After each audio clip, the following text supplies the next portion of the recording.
اما كنتش ذكر هتنزل تجيب حقك ما تنزلش. قلت لي عشان خاطري سيبه، والحمد لله انها جت كده. وانا بعد كلام امي ما ينفعش اقول كلام تاني.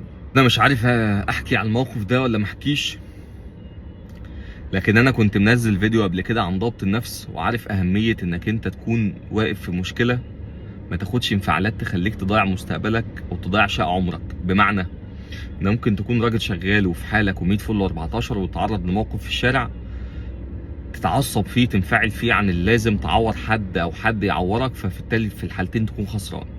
عورت هتلاقي نفسك داخل سجن او دافع فلوس او شايل هم قضيه او بتشحطط امك وابوك وراك في كل زياره وانت راجل على الله وراجل جدع و100 فل و14، ودي اول مشكله تحصل لك. او لو اتعورت هتلاقي بقى عاهه مستديمه، يا اما تعوره في وشك مزعلاك، يا اما نفسيتك اتكسرت، والموضوع ايه في كل الاحوال خساره. فانا لما بكلمك عن اهميه انك تضبط نفسك، دي فعلا حاجه لازم تتعلمها، ودي فيديوهات لازم ما تسيبش فيديو فيها سواء انا بتكلم فيه او غيري. لان 95% من المساجين او الناس اللي بتحكم عليهم في قواضي او بتحكم عليهم في محاكم عرفيه بيدفعوا فلوس غرامات علشان يضربوه يتنازل عن المحضر، دي كلها ناس بنشوفها كل يوم مشحططه اهاليها ودافعين فلوس وبتحايلوا على ناس ملهاش لازمه علشان وما الى ذلك. فالسيناريو ده انت بتشوفه كل يوم. في نفس الوقت انت ضربك محلش مشكله، موقفك لو رجع بيه الزمن مش هتعمل نفس الحاجه خلاص كده، فهتلاقي نفسك بتلوم نفسك على رد فعلك في المشكله، بس ده خلاص عدى. هسيب لك لينك الفيديو اللي انا كنت عامله في الاول عشان تبقى عارف ان ده الجزء الثاني ليه، بس الجزء الثاني والجزء الاول هم حاجتين، مواقف حقيقيه انا عشتها وحكيتها عشان تتعلم منها. الموقف المره دي كان اصعب بكتير جدا، لان انا كان معايا والدتي وكان معايا اختي الكبيره وكان معايا اخويا. والدتي كانت رايحه عامله عمليه وكانت بتفك الدرنقه من رجليها وانا واخدها ورايح والدنيا جميله.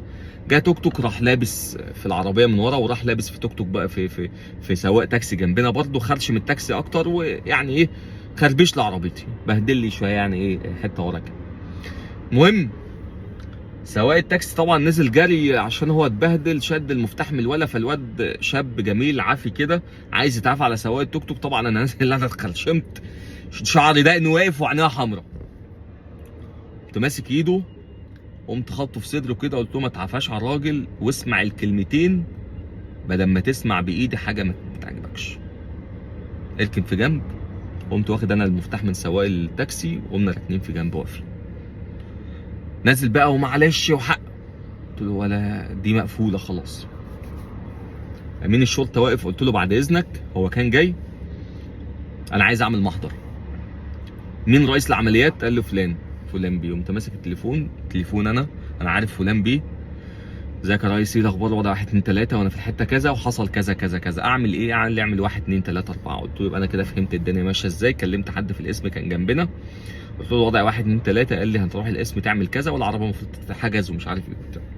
100 فل. هو شافني بتكلم وما خدتش اي رد فعل. انا كنت قادر انزل اسفلت بيه الارض عادي، لكن ضربك ليه وشتمتك ليه وكل الكلام ده مش هيحل مشكله، وده هيخليك على تخسر حقك وتاخد رد فعل مش مظبوط. يعني ده عيل مش مسؤول، ده عيل ممكن يكون شارب، عيل ايا كان هو ايه بالظبط. الفكره مش في ان هو يضربك، الفكره انك ممكن تضرب حد ملوش لازمه يبقى هو صاحب حق وانت اللي ايه مش صاحب حق مبدئيا. فهبتك وان هو ما يغلطش فيك قدام حريمك وقدام اهلك دي حاجه كبيره قوي، وانك تدير الموقف وهو يبقى واقف خايف طول الوقت احسن من انك تضيع هبتك بشتمتك ليه او تهزيئك او انك ترفع ايدك عليه. لسه ما جاش الوقت ده، فاهمني؟ المهم انا واقف، هو لقط بقى ان الراجل ده هيبه ومعروف وكل معدي يا كابتن يعني اكتر كتير، يا كابتن طب اهدى يا كابتن طب مش عارف ايه، الواد ومش الواد، والواد غلبان والتوك توك وبياكل عيش وده هيدخل السجن والمكنه اندخلت مش هتطلع. طبعا انتوا عارفين التعاطف الكبير. الرد على التعاطف ده ملوش اي قيمه بالنسبه لي، لانك لما هترد عليه هتبدا هتستهلك بقى ايه شويه البوزيتيف انرجي اللي انت محوشهم، وشويه الكتب والمراجع والفيديوهات اللي انت بتتفرج عليها عشان تضبط نفسك هيخلصوا على الناس. انت عايزهم يخلصوا لغايه ما الموقف يعدي. فانا ما ردتش على حد لغايه ما الواد كلم اهله، يجي 15 13 واحد جم كده كلهم شباب حلوين. انا واقف بالعربيه قدام العربيه وهو واقف ورايا بس مفتاح المكنه معايا، وانا اصلا خدت صوره كده وقلت له لو مشيت يبقى انت عملت في نفسك اسوأ من اللي احنا هنعمله دلوقتي، لانك ساعتها انت عايز تخلق اخواته بقى ومعلش ومش معلش طب المكنه هتمشي؟ قلت مفيش حد ماشي، مفيش حد ماشي، انا لسه بتكلم لاجل جبران الخاطر بتاع الحاجه والكلام ده كله. لما لقيت امي بقى يعني متوتره شويه دخلت عليها قلت لها يا حاجه احنا هنقف 3 دقايق بس، ما تشغليش بالك، التكييف شغال، العربيه شغاله، الدنيا تمام، ما حدش له علاقه بحاجه. احمد اخويا طبعا واقف معايا، قلت له ما فيش رد فعل، ما تعملش اي حاجه يعني. 100 فل 100 فل. اخواته بقى اتحايلوا عليا في كل الاتجاهات، طب نروح نصلح، تاخد فلوس بس بلاش محضر مش عارف ايه. انا هنا عايز اقول نقطه، ان محدش له علاقه طالما انت ليك حق، بمعنى انك تاخد فلوس ده حقك، انك تعفو ده حقك، انك ما تعفوش ده حقك، انك انت تعمل محضر ده حقك. اي حاجه طالما حقك يبقى حقك وما تتحركش منها. عشان في نص انت هتاخد فلوس يا باشا، حق انت اللي خابطني، انا رد فعل مش فعل، انا راجل كنت ماشي وانت اللي خرشمت لي حياتي، ما دوستش على ضفر الرجل، ده انت دخلت في جنب عربيه ب 2 مليون وشويه، واخد بالك انت؟ ف عشان بس يبقى مرفوع من عليك الحرج في اي موقف، محدش له علاقه بحاجه يا جدعان. المهم ايه، الكلام خد راح جه اكتر من ربع ساعه وانا واقف ولا شاغلني ومش حله، وقلت له محدش هيمشي واحنا هنمشي اللي احنا عايزينه. فالمهم ايه، دخلت لامي تاني وقلت لها ايه رايك يا حاجه؟ قالت لي عشان خاطري سيبه، والحمد لله انها جت كده. وانا بعد كلام امي ما ينفعش اقول كلام تاني، قمت مطلع المفتاح مديهوله، مديه لاخواته. اول ما اديته لاخواته الناس اللي واقفه في الشارع بقى، ده بيبوسني وده مش عارف ايه وبتاع، وكنت راجل محترم وراجل ذوق وراجل مش عارف ايه. قلت لهم لاجل الحاجه بس، هي الحاجه احنا نازلين المشوار ده عشان نيجي نتخبط وناخد حق العفو من الحاجه.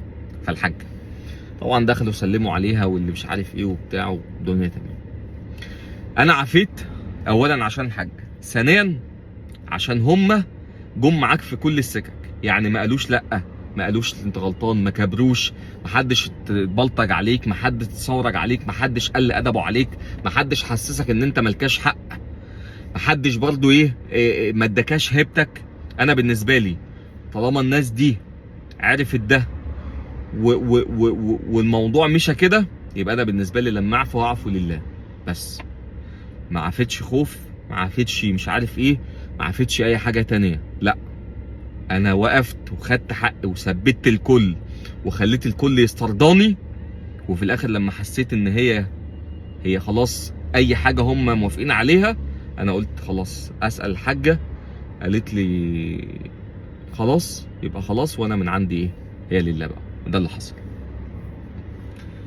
هتنزل تضرب، هتنزل تشتم، هتنزل تغلط،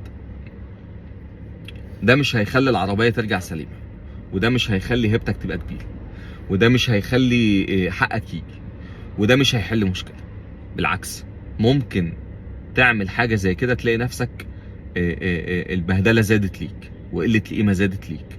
وانا عندي اضرب واتضرب احسن ما حد يشتمني، احسن ما حد يغلط في اهلي، وخصوصا اهلي كانوا معايا. خد بالك حريمك حتى مش مراتك، ده امي واختي، بس حريمك ما ينفعش يشوفوا غير اسد واقف على الارض. هتعرف تنزل من العربيه عشان تدير موقف وتبقى بطل فيه، انزل. مش هتعرف تنزل، ما تنزلش من باب العربيه. وكفايه ايه الخربشه اللي حصلت في العربيه، بلاش الخربشه تحصل في العربيه في كرامتك. خد بالك اما كنتش ذكر هتنزل تجيب حقك، ما تنزلش. ليه؟ لانك مش نازل لناس طالعه من الجنه، انت نازل لناس ممكن تكون كانت قايمه من قعده حلوه بس طبحوا.